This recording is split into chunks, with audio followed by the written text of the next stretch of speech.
Ayun, pansamantala. Magandang tanghali, mga ka-senior. Pansamantala, lilinis natin ito para papaararo ulit natin para mataniman ulit ng mais. Ayun o. Pinatatabas natin, nalilinis. Ayan. Senior. Ito nga pala yung tinaniman natin nung nakaraan. Pero ngayong mga January paararo ulit natin para mataniman na uli. Ayun nga pala yung ano natin, no, pangbini, yung mga nakasampay doon sa bahay, yung mga nakasabit. Yun yung bini nating mais. Ayan o, si Dabi. Shout out Dabi, kaway kaway. Ayan, lilinis po natin uli. Sobrang madamo na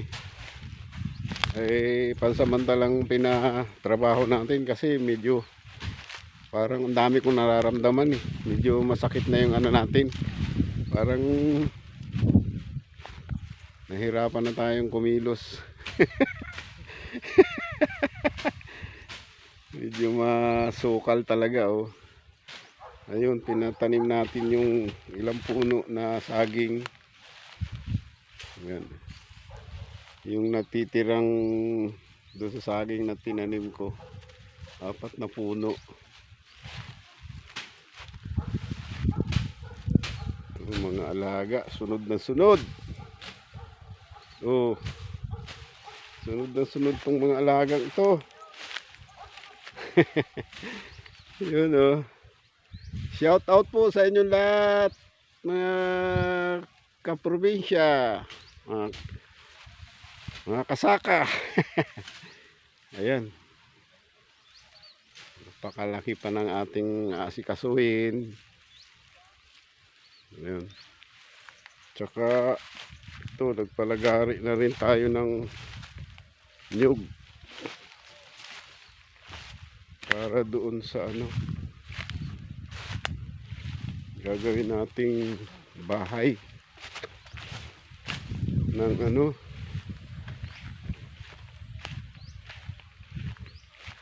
bahay ng baboy. Ayan, piggery. Ayan, pag-aalagaan natin, paayos pa po natin yan. Ito po yung kahoy na pinaano natin. At saka ito, lalagyan natin ng bahay. Lalagyan natin ng bubong. Ito nga po pala yung ginawa ko. Hindi ko lang na-video habang ginagawa kasi kulang-kulang yung materialis. Kaya ngayon ko na lang po na-video dahil tapos na. Yan, nagagamit na natin.